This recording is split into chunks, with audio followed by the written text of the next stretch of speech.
thanks everyone for joining this this session. I was thinking about it as I was about to present this morning. Probably should have picked a more exciting topic than benchmarking. I was a little worried that people wouldn't show up, but apparently people are interested in benchmarking, so that's good. My name is Matt Dummert. I'll give you a little bit of background on me. You don't have to read all the detail. I'll give you the cliff notes. I'm currently the Director of Healthcare Technology Management for Froedtert Health, which is a academic health system here in the Milwaukee area. So if you're from the area, you probably have heard of Froedtert. We have an academic medical center. We have 2 community hospitals, as well as 2 soon-to-be 4 kind of micro hospitals, and then we also just recently had acquired a majority ownership in Holy Family Memorial up in Manitowoc as well. We also have partial ownership of the CDI imaging centers, which they just changed their name, and I don't know what their new name is, but that is also part of the Froedtert Health system. So that's my day job. That's my grown-up job. On the side, so this would be like when I'm not sleeping or eating or taking my kids to and from dance. I also teach.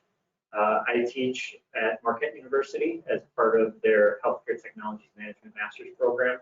I'm the acting program director for that program right now. And then because I just can't get enough of the teaching, I also teach for IUPUI, which is an Indiana-based school. I teach 2 online courses for them as well. Is it sustainable long term? I don't know. We'll find out. So I'm excited to be here. Let's see, make sure I cover everything. So prior to being at Froedtert, I've been at Froedtert now, I think 9 years as of this month. Prior to that, I worked for a short stint for a couple of years with UHS, Universal Hospital Services, which is now Agility. I was a regional program manager there. And then prior to that, I worked at Columbia St. Mary's, which is the Ascension sites here in the Milwaukee area, which was a TriMedics program. So I spent part of the time as the TriMedics leader for that program, but then I had started off as an imaging service engineer for a few years before that. And I officially started my career in the medical device industry at GE for probably shorter than a year, staging mobile MRIs. So I tell you all that to give you a perspective as to where I'm coming from, especially when it comes to benchmarking and just giving you an idea of the different perspectives that I have. All right, on with the countdown. So I kind of came up with this as an easy way to describe what an HTM program looks like in its most simplest form. I created this concept as part of some of my classes, and then I realized, hey, this actually makes a lot of sense. I started using it at Froedtert as well. But it's the concept of 1 inventory, 1 program, 1 budget. So the idea is that your HTM program should have 1 full and complete inventory that captures everything in your facility, regardless of how it's managed. If you were in the cybersecurity session earlier, they talked a lot about inventory. You even mentioned, even if you don't do the work on the equipment, you want it in your inventory so that you're aware of what's in the facility. 1 program is all the policies and procedures, how you manage that equipment. And 1 budget basically make sure that everything in your inventory is covered by the program and everything in your budget is in your inventory. The reason this is important and why this should be your kind of your compass, I guess, is when you are doing benchmarking, you want to make sure that it's representative of everything that you have. If you start to piece it together and you're doing measures and measuring your benchmarks with incomplete information, it's hard to compare things. So really behind the scenes, behind that simple slide, there's all this stuff going on. It's, our day-to-day operations get very busy and complicated. And we do all these different things, and we like to create benchmarks for everything. So like everything's got to measure. There's different ways to measure things. There's different ways to look at the numbers. There's different perspectives of how to interpret it. So we're going to talk about benchmarks today. Like I said, I'm glad people are interested in benchmarks.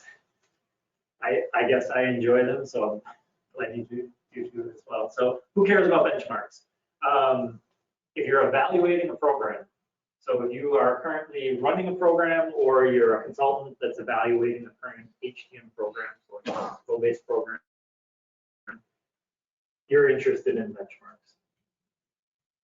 You're planning a program, so say you're going to maybe build a program that doesn't exist, or if you're going to add a hospital, so you have, here's your current program, now you're going to build a new hospital.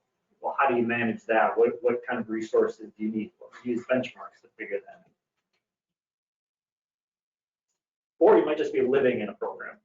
So that just means, okay, I operate within an HTM program, and I kind of want to have some sort of understanding as to how they're measuring me and what all these benchmarks really mean, because they're making business decisions based on them. So I'm kind of curious, and that's actually why I got into leadership years ago, because I always wanted to know how things kind of worked and how they were measuring things.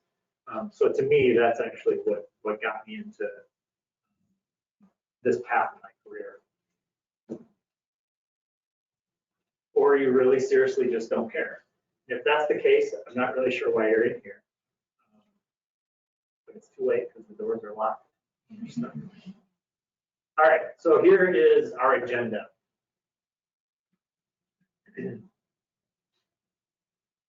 We're going to talk about what are benchmarks, and I'm not going to get into the weeds on this, because although you all love benchmarks, we're just going to talk about some basic ideas of what I'm talking about with benchmarks and how we use them, some examples of how we use them. And really the topic of this is, are HTM benchmarks still relevant? And that's what we'll get to at the end. It's the idea of this talk is not to necessarily drill super deep into these concepts. It's more to get you thinking critically about the numbers and the metrics and the measures that are being used in programs. It'll be exciting because I put these slides together and I don't know how well I know the slides, and I don't have a preview of what's coming next, so it'll be exciting for you. All right, so starting with what they are.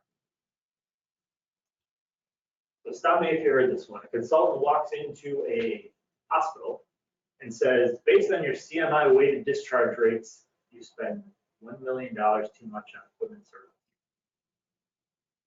Some of you may have heard this happen before. This has happened to me before. Actually, with a $2 million difference. So some of you are thinking, well, whose initials are CMI, and how do they know how much I'm spending?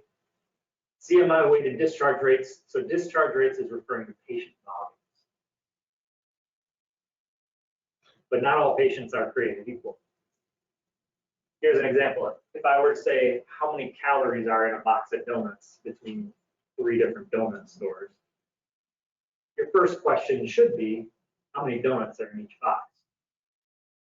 Well, if we normalize that and say, okay, even if we say, okay, there's 12 donuts in each box, then it depends on what kind of donuts are.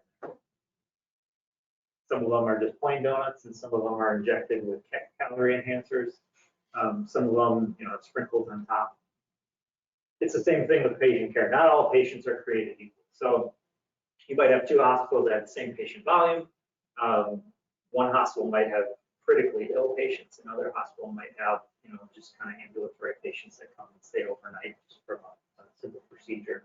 But the volumes might be the same, but the criticality is very different. So your resources and your assets and your equipment might be different. So this CMI adjusted discharge rate is basically, there's a fancy formula that figures out how do you normalize between a facility that has critically ill patients versus not as critically. Exciting, love it.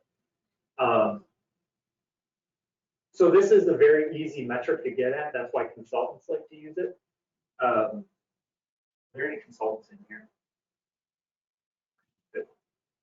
If there are, raise your hand if I say anything that's derogatory toward consultants.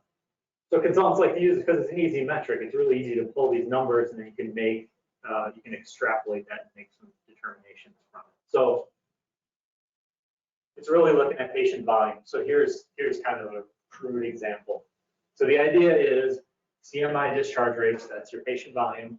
As that increases, you need more assets to take care of those patients. And if you have more assets, more equipment, it's going to cost more to take care of it, more service expense, right? Makes sense? I mean, it's intuitive, it makes sense. More patients equal more equipment equals more service costs. You could say bed count as well. So some consultants or some financial analysts will use bed counts. It could be licensed beds or occupied beds. You can call it what you want. That's not adjusted for patient criticality, but it's the same concept. You could maybe draw some of the same conclusions. Uh-oh, what if this happens?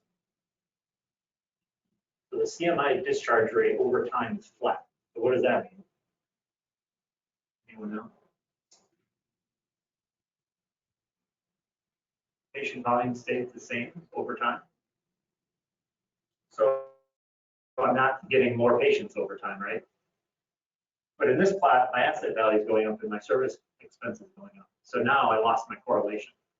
So from a consultant's point of view, when they look holistically at their pool of data, in general, the discharge rate has a correlation to the service value or to the service expense. But it's possible that you could have a hospital that does not increase their patient volume, but keeps buying equipment. And if they keep buying equipment, their service expense is going to go up. So if the consultant says you're spending too much money, you might not have that same correlation. How do I know this happens? Because it happened to me once. So you can't always make that correlation. So from an HTM perspective, sometimes we like to use something a little bit different than the discharge rates. I mean, we work with that when we have to, but we like to use something else. So let's look at, here's the rundown on patient volume. So the correlation is not a direct correlation to service costs, so it's kind of indirect. Patient volume is not always applicable at outpatient services, and that's probably a little confusing how I stated that, but essentially what I'm saying is if you have two hospitals that have the same patient volume, same criticality of patients, but one hospital has a whole bunch of additional outpatient services, those outpatient services aren't going to necessarily drive the patient volume. So you might have more assets in that organization than an organization that doesn't have all those incorporated outpatient services. So you have to kind of figure out how to separate those out. Patient volume can be helpful. I'm not saying it's not helpful, but you have to be careful how you apply that as a benchmark. So there's another benchmark that I'm going to go into a little bit, and then I'll give you a couple of smaller benchmarks. I'm not going to go into all of these in super big detail here.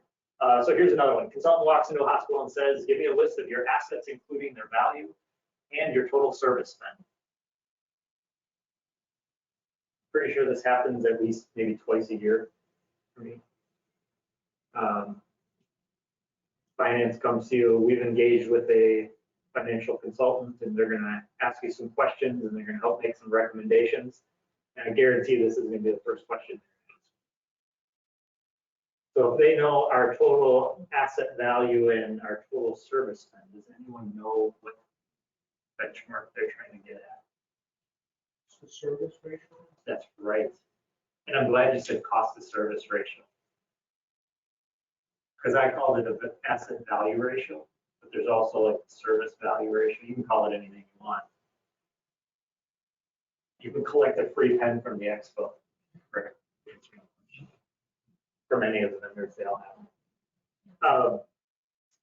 So asset value ratio or how, whatever you want to call this ratio is basically taking your service cost divided by your total asset value. So if we're talking about a car, if I buy a car for $10,000 and I spend $1,000 a year maintaining it, I have a 10% ratio or percentage there. That's how that works. This is a useful measure, a little bit more useful than the patient discharge rates. However, there's a variation on how this this number comes to be, and it usually shows itself in the denominator, so that the asset value. It's how do you measure that asset value? Are you using the acquisition value, what you paid for it, or are you using the list price? So if two organizations each get 2 CT scanners, one bought them for full price, the other one got buy one get one free. What do you use for an asset value? If one's using half the price, your asset value ratio is going to be different between the two organizations. Another example is if you lease equipment, but you're responsible for the service and maintenance of that, you're going to have service expenses, but if you're saying that you leased it, you don't own it, it might not have an asset value. Do you put 0 in there, or do you put what the list price would be if you owned it? So there's a lot of variation of how you can measure that. It could be list price versus acquisition value. So is it what's in the marketing material, or is it what you actually paid? It doesn't really matter as long as you're consistent. But the nice thing about this measure is that as your asset value goes up, your service expense goes up, and you can kind of draw correlations between, you know, what should your asset value ratio be in an organization. And I'm not going to go into what the percentages are. I mean, that's probably for another discussion. I'm more just talking about the benchmark in general. So obviously, as you buy more equipment, your service ratio goes up. But if your finance people come to you and say, all of a sudden you're spending 10% more on your equipment service, you guys need to work on controlling your costs. Well, if I go into my data and I say, well, my asset value has gone up 10% as well, that's proportional, right? So you expect to have to pay more for service expense if your asset value goes up. So understanding that aspect of it, not just looking at the budget line, but understanding where the number comes from and why be able to tell the story behind it is extremely helpful. Going back to this picture with this discharge rate being flat, remember, I'm not getting any more patients, but I'm buying more equipment. You might come to the conclusion that you have too much.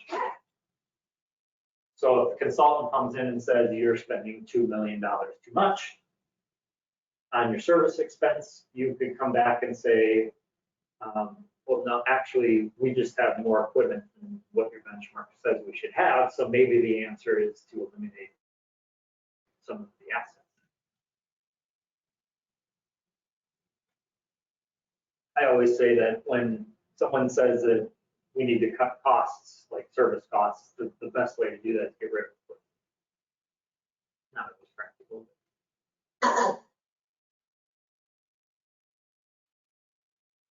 So asset value ratio, it is not a direct correlation to beds or patient volumes. I mean, there might be some, you could draw some correlations, but it's not a direct correlation. It is not necessarily a consistent measure across organizations. If you measure your asset value differently between two organizations, your ratio is going to be off. It's going to be hard to compare between the two organizations. If you feel comfortable within your organization that you're pretty consistent about it, it's extremely helpful to see the success of your program. So over time, you can measure what the changes are, and as long as your ratio is measured consistently, that can be very helpful. Also, especially for the large third parties that have multiple hospital systems, if they're doing it consistently across their whole hospital base, then that can be helpful to compare between those. But you have to be a little bit careful if you're not comparing organizations that measure their asset values the same. That denominator. But again, it can be helpful directionally and get you kind of pointed in the right direction. Good measure within an organization.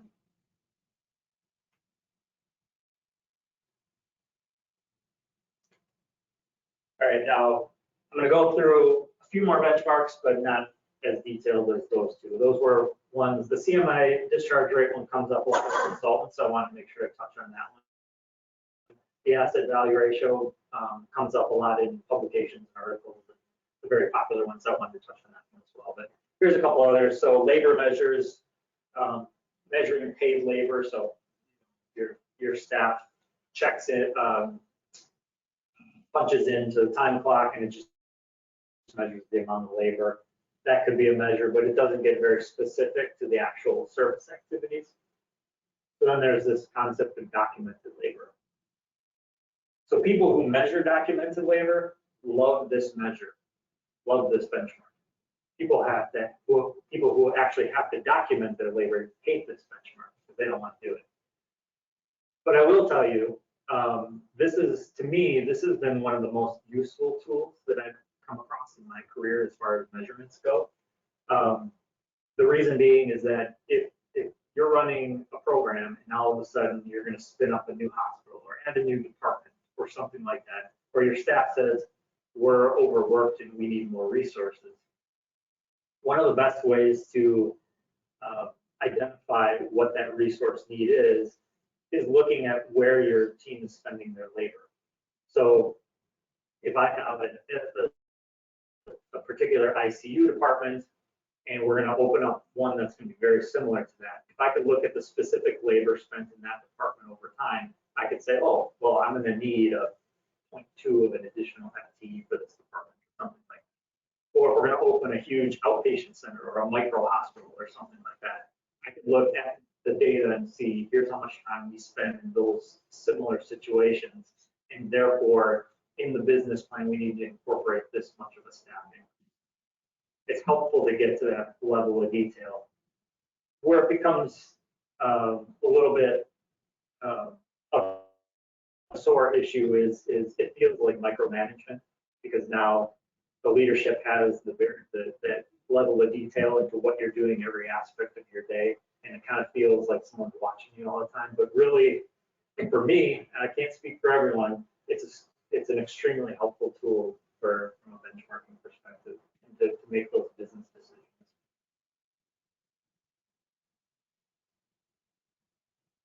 I was just going to mention on geography. So if you have an organization that's spread out over a large geography, you have to factor in some of that travel time as part of your labor metrics. So you might have two organizations that have the same amount of assets, but one's spread out over a region, one's contained in one campus. That obviously comes into play. I will say, when I did my master's project 10 years ago, I looked at geography, and it was interesting because the healthcare organizations that were more spread out, and when I look at kind of the staffing model, the geography didn't seem to matter. And I was trying to figure out why, and what I figured out was the satellite locations were usually smaller clinics that had smaller equipment, that had smaller labor needs. So the travel time was offset by the less labor needed to support that particular location.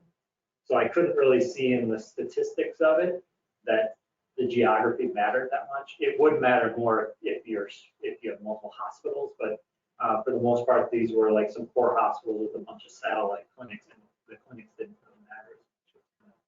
It was kind of a surprise in the data.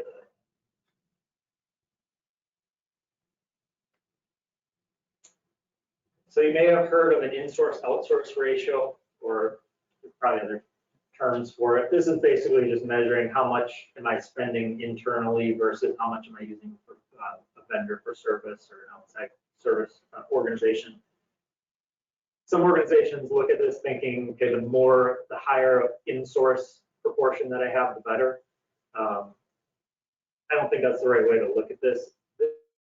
This basically just shows you what your dependence on outside vendors are. It doesn't necessarily show you what the optimized proportion should be, because it's not always the case that the more in-house, the better. There are certain situations where it makes sense to have external services or vendor service.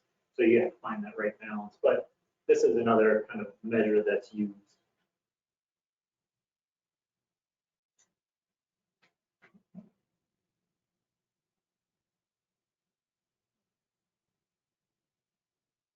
All right, so benchmarks and how we use them. Let's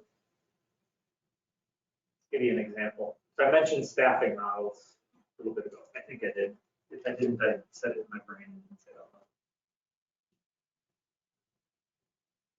So when I did my master's project, I looked at different criteria of how to measure, do a staffing model. And at the time in my career, I had a department, and we were actually building a new hospital, and we are potentially going to have to consolidate some of our services. And I was trying to figure out, well, how do I even know what decisions to make as far as staffing goes? So I chose this as my master's project, and I did an analysis, bunch of data, and just kind of generically, I came up with a concept of how to measure staffing using a quantity metric, complexity metric, and a frequency metric.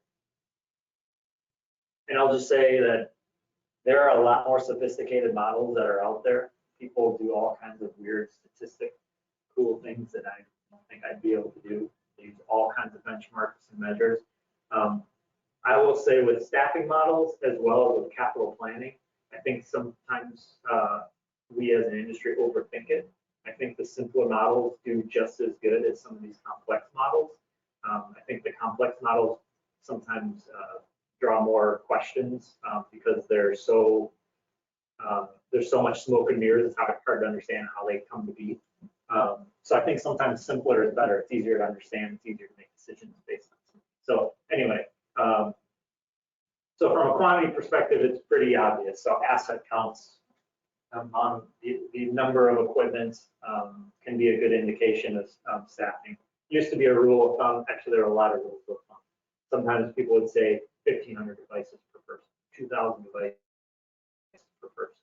And every time you'd say that, some people would say, well, I got 5,000 devices. You know, it was never a perfect metric, but it was kind of a rule of thumb that was sitting out there that people would use. So asset counts is kind of a good starting point, how many assets you have in your organization.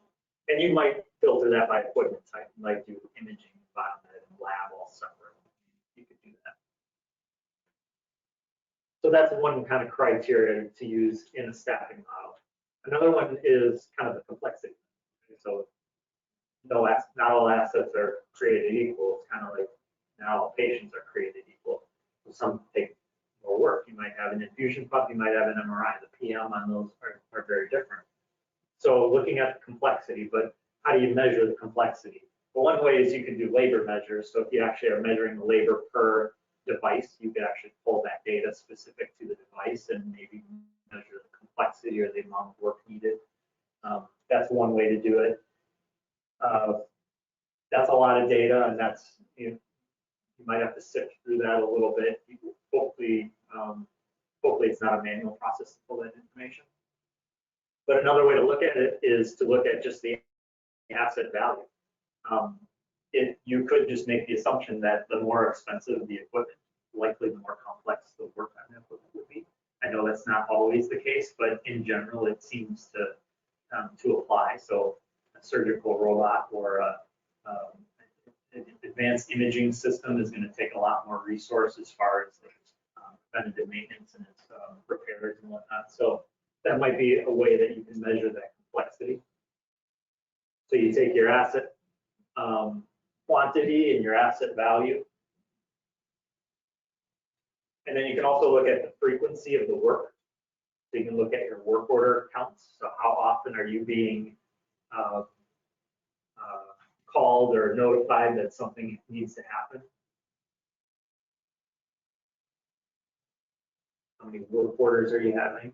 So in the staffing model that I had built, I basically took kind of 3 criteria and then did some math around it and made some assumptions. And I compared it to the data set that I had to see how it compared with the current staffing for the organizations that I was measuring through. And it seemed to correlate pretty well. There weren't a whole lot of big outliers. So I felt pretty comfortable that if I used that to predict staffing levels,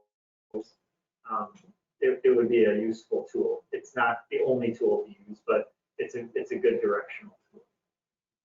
So that's an example of using data to make business decisions.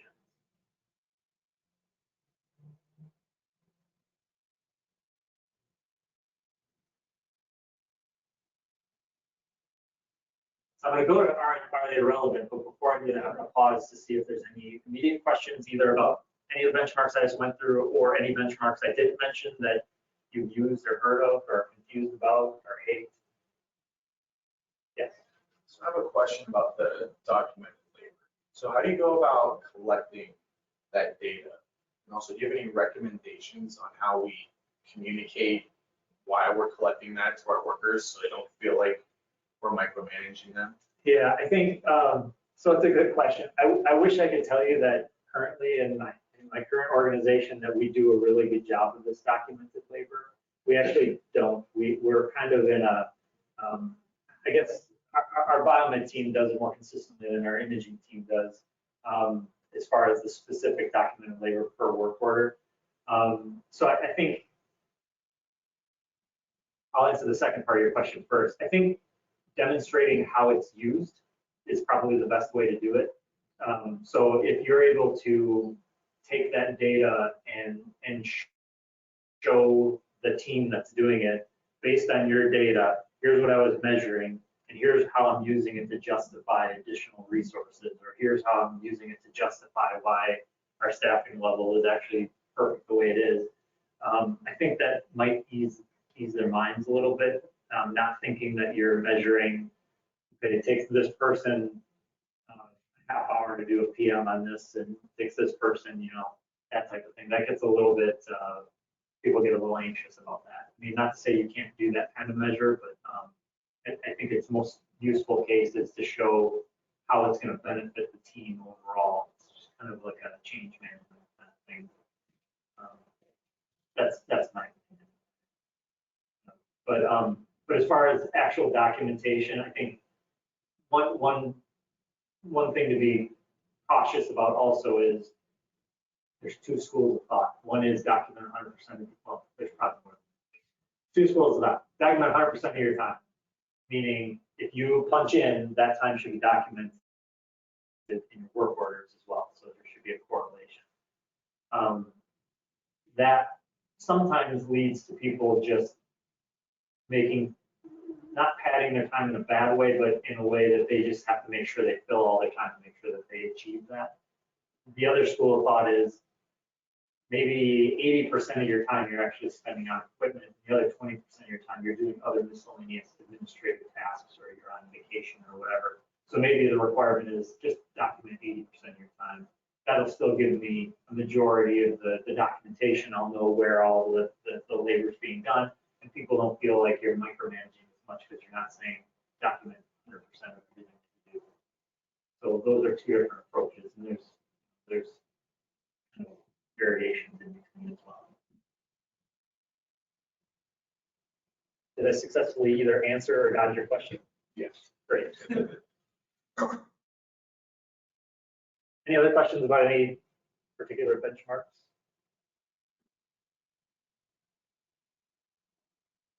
No. All right, benchmarks, are they relevant?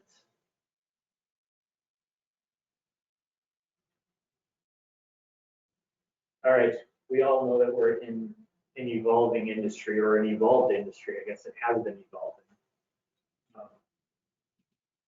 I have to share, well, I don't have to share, but I will share. Whenever I see the change ahead sign, I always think of a Lego character, like pulling the head off and putting another head on. That has nothing to do with this presentation, but that's literally what I keep thinking of every time I see that. That's not the kind of head we're talking about.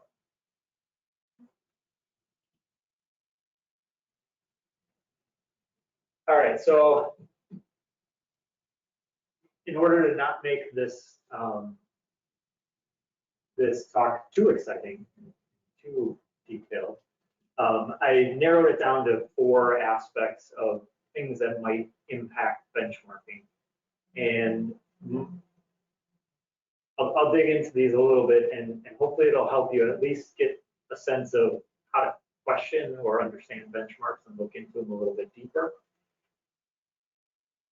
If there's anything here that you want to discuss more afterwards, I'll hang around and be happy to talk through anything. So let's talk through a few things. So AEMs, alternate equipment management. I'm guessing most of you have been involved or understand or know about AEMs. But essentially, AEMs are the ability to deviate from manufacturers' published or recommended procedures on certain equipment. 20 years ago, when I started my career, we deviated from manufacturers' procedures in certain instances, and there was justification for it. I mean, at the time, you might have some old X-ray equipment where you have a certain procedure you follow, but you knew that system so well. It's like, I know what I need to check regularly. I know what kind of calibrations to do. I know that this mechanical issue is a known issue, so I'm gonna make sure to check that. So you kind of build your procedure over time. So you kind of follow the basic procedure, but then you kind of build your own procedure. And then over time, there were like all these pushes for these, what they call it, like evidence-based maintenance programs, where people started to collect data and started to deviate from manufacturers' procedures based on this data, and started to kind of reduce workload that way. So that was maybe, I don't know, 15 years ago or whatever it was. And then, I don't know, 10 years ago or so, CMS came out with a clarification. It wasn't a new directive, it was clarification. And basically said you have to follow manufacturer's recommendations. Everyone's panicking, everyone hits the panic button.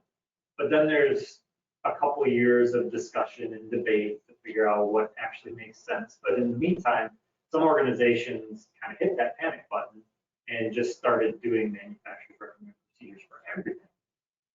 Other organizations kind of were slowly trying to figure out what was going on and what made sense. Well, then when it was clarified that some things you could use an AEM, some things you could not, well, then now everybody's not using an AEM, or you can't use an AEM like imaging equipment. But then they're starting to second guess, okay, I used to do this evidence-based, risk-based maintenance program. Is the data that I have good enough justification based on the clarifications that CMS just provided? Like, do I have an appropriate AEM right now? So some people started to panic and say, well, I'm not really sure, so I'm just going to do manufacturer's procedures for everything until I'm told otherwise, or until I can get my data sorted out or work through my benchmarks.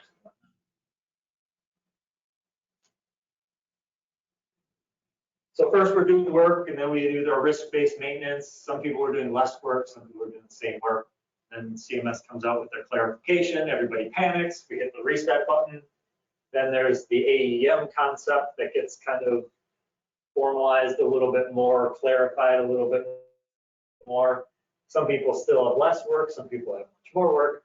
So I think we're kind of like, some of us do AEMs, some of us don't do AEMs. And that can make a big difference on our resource needs between our organizations. So if you think about some of the benchmarks we just talked about, like the labor benchmarks and whatnot, these kind of changes can affect your benchmarks over time. So if you're looking at certain metrics in your performance over this time, and then you're changing your labor and resource needs over this time, you have to be careful about how you're comparing. You have to know the story behind of some of the things that are happening, because you might see some of that in your benchmarks. So from an AEM perspective, you have to ask the question, are historic trends still applicable? So if you're making changes on your maintenance strategies, does that mean that your labor benchmarks or even your financial benchmarks might actually be different? If you're doing more PMs and more maintenance activities than you used to, that might show up. Or if you're doing less because you've justified your AEMs and you've carved out 20% of your labor requirements, if you look at your benchmarks, it might look really good because maybe you used to have a lot more labor. But then, that's just looking within your organization, your historical trend. Well, now what if you're a consultant, or what if you have multiple hospitals that are doing different things? Now you have to ask, is it different between organizations? What if I'm comparing one organization that does AEMs and one that does not do AEMs? Are those benchmarks still valid, or do I have to adjust for those differences in how things are measured? Some hospitals don't do AEMs because they're not comfortable with their data sets. Some of them do it because maybe their compliance department is not comfortable with any deviations. And some organizations might live in a state where the state requires you to follow manufacturer's recommendations. So understanding that there could be differences based on maintenance strategies, not just AEMs, but any maintenance strategies. This could impact some of your benchmarking. You have to kind of know the story behind things.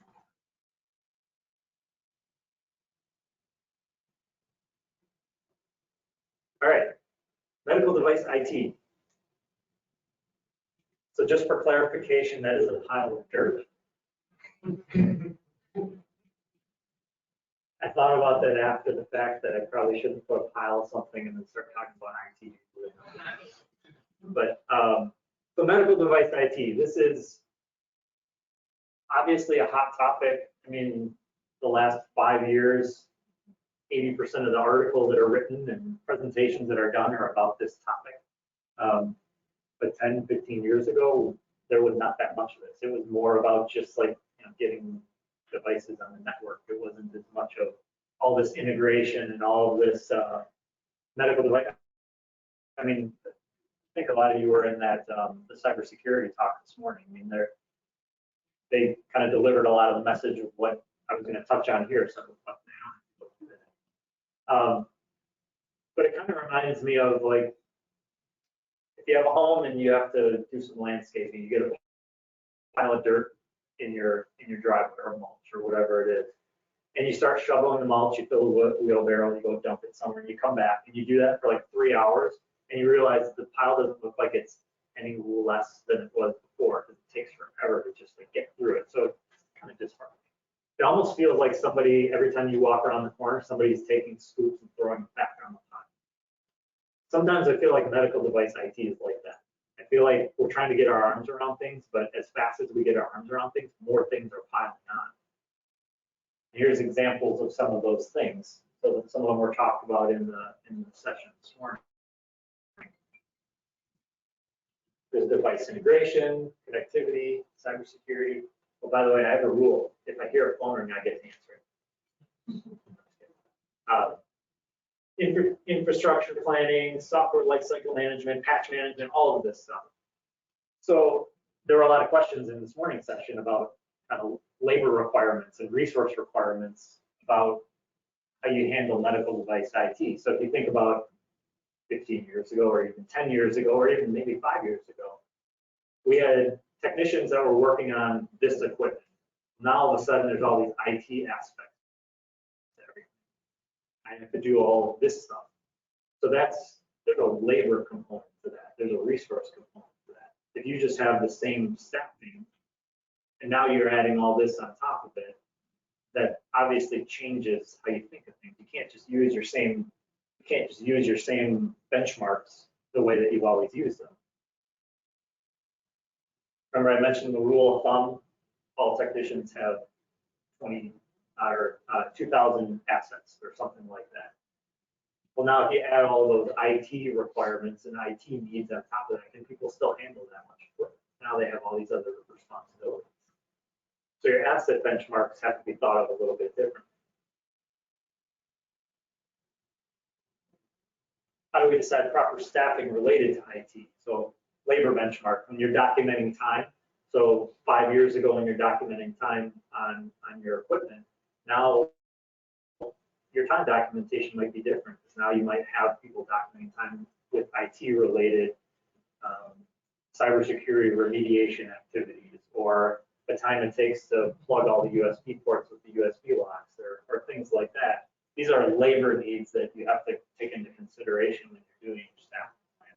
Or are you trying to justify a full FTE or more to do this work? One thing that we just got some traction on at Froedtert is basically looked at our entire equipment inventory, and over time we've increased by 25% assets over the last 3 years or something like that. Just a huge amount of equipment that's come in. And we can start to think about justifying additional positions to manage that equipment. But if you think about all the additional responsibility we have from an IT perspective, do we continue to spread that responsibility over our team? Or is it time to, rather than adding another technician to spread that responsibility over, do we just bring someone that's dedicated to that role onto the team, and then that takes some of the load off the existing team? That's what we've decided to do. We've been kind of moving in that direction for a while. So there's a lot of organizations, so session this morning, where they have dedicated resources for that. So we'll be posting a resource for that very soon. But we had to use the benchmarks in a different way because we're not just justifying technical people who work on the equipment. As far as technicians go, we're justifying additional positions.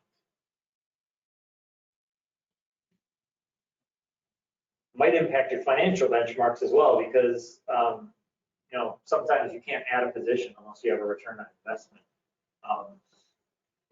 So how do you do that from an IT perspective? You probably look at what it costs if you have some sort of vulnerability or a HIPAA violation due to medical device security or something like that. Maybe you could come up with a justification that way. I'm sure you can shape the numbers any way you want to make that happen. It's whether the organization buys into it or not. But I will say, with all the news that's going on, it's probably a good time to justify a medical device IT position. There's a lot of support for it in multiple industries. But it's an example where you're doing different work now. So do your benchmarks, do they still work? COVID-19, most of you have heard of this.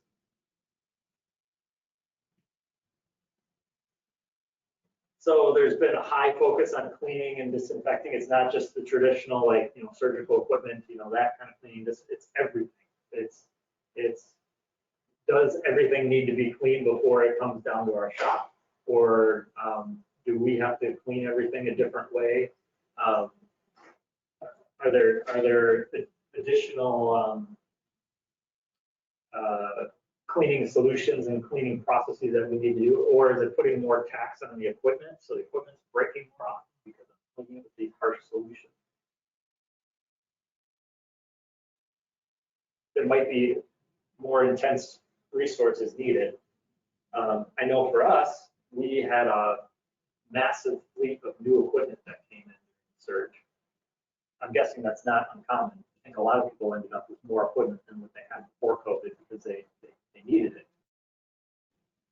So now that we've kind of settled down a little bit, say that it's gone, but we've settled down a little bit, what are we going to do? Give that equipment back? No, we're going to keep the equipment. So now we have tons more equipment. We have thousands of pieces of equipment that we didn't have before COVID. Well, if we use our old benchmark of 2,000 devices per technician, well, I could hire 2 more technicians. Probably not going to happen, but that's the, you know, that's the impact of COVID. You know, that influx of equipment. There's also been a shift to virtual patients. I don't think it would be a hard leap to think that we're getting used to the idea of home virtual kind of visits over telephone. I've done it for my kids for many years. It's been great. My son would say, my jaw hurts, and he always knew, even when he was really little, my jaw hurts, I'm getting an ear infection. We would take him into urgent care, and they would look in his ear, and he wouldn't have an ear infection, but 2 hours later, he'd be screaming his head off, and it turned out he had an ear infection. He knew it before they could see it. Well, virtual visits were awesome, because then when he'd have that jaw thing, we just call him and say he had an ear infection, and they just prescribe him his medication, and he'd be good to go. So this virtual kind of health has gained a lot of steam, obviously, with COVID. I don't think it would be a far stretch to think that there's going to be more emphasis put on like home health care, like point of care solutions or home visits or things like that. Well, now if you have all these devices that people are taking to people's homes, you'd be shipping a device to someone's home so they can do some sort of test themselves, or a technologist takes a portable ultrasound to a house. Now you have these assets that are not just mobile in your facility, but they're mobile like all over the region. That might impact your staffing and how you're measuring as well.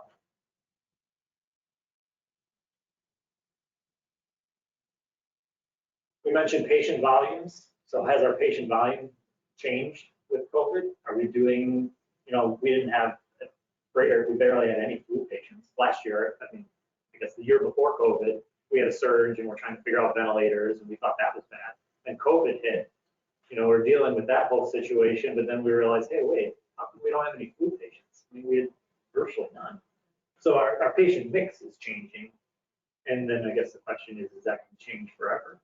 So if you're looking at CMI weighted discharge rates, is that discharge rate changing because the criticality of our patients might be changing because we're taking different precautions? I don't know. Remains to be seen.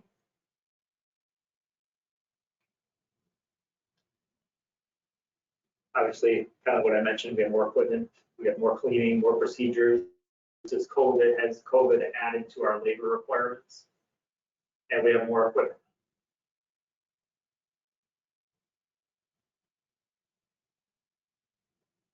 And then the last item is a QMS, quality management system.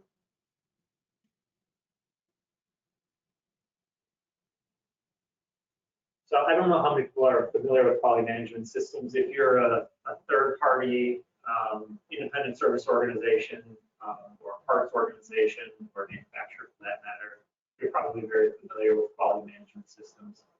If you're an in-house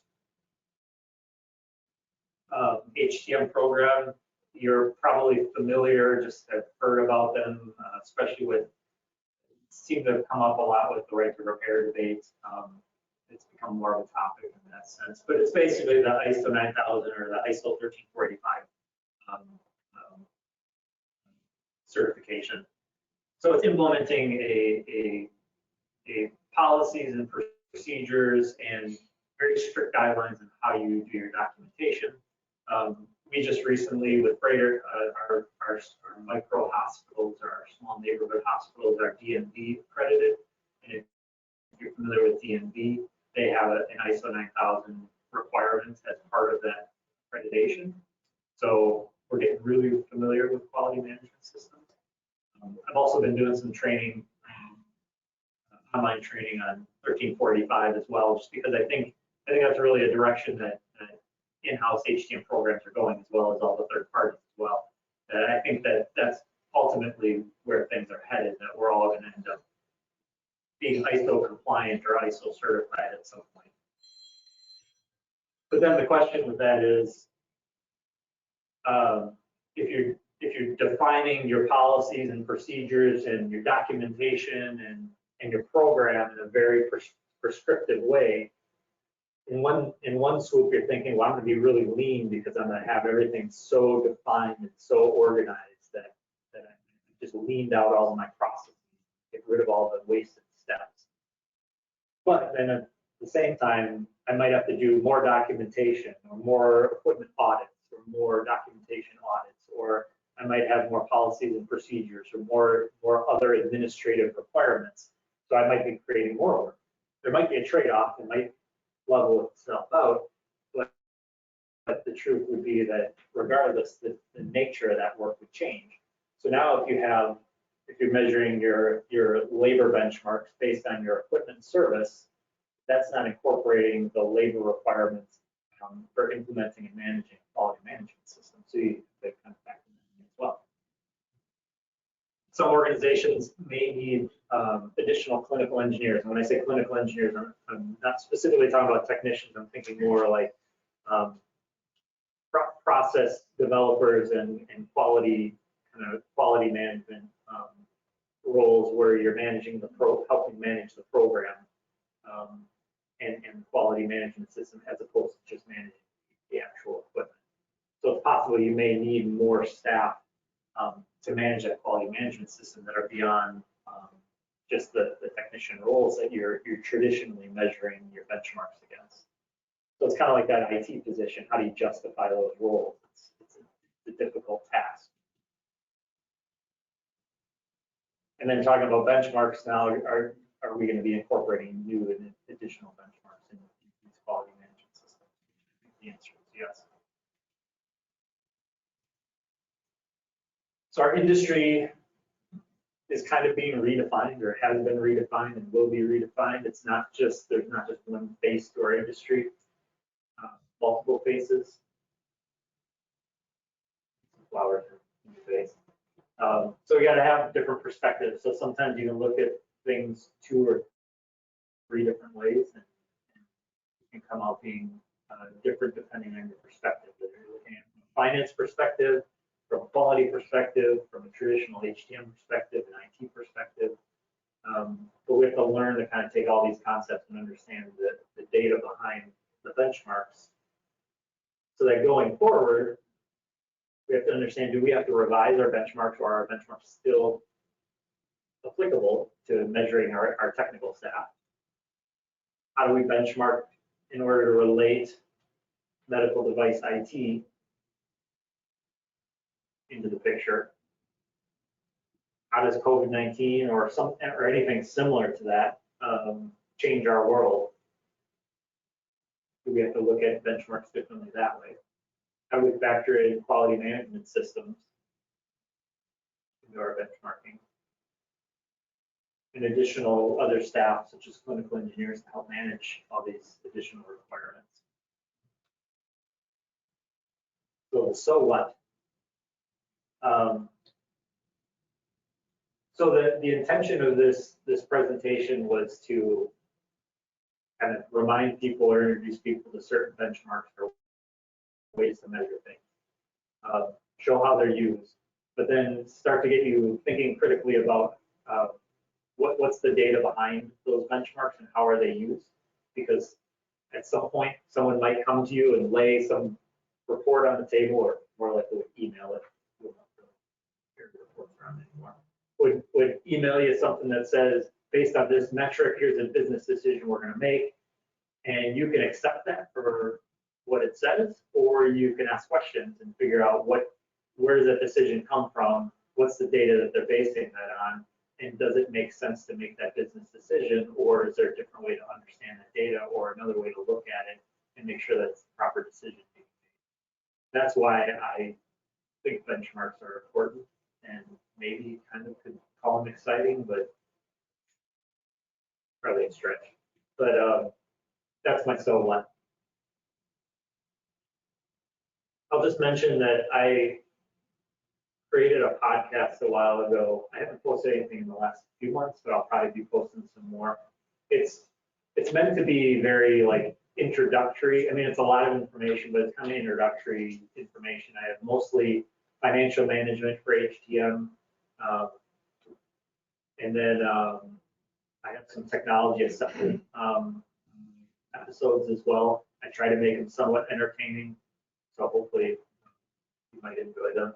I am doing a webinar for Technation next week, Wednesday, on technology assessment, so that'll tie in some podcasts that I have. This is completely free. I don't make any money off of this. I actually genuinely do this for fun. It's based on the lecture material that I use for some of my courses, so it's out there for people to enjoy or not enjoy. And if you start listening and you don't like it, you can always turn it. Any other questions about what I just went through?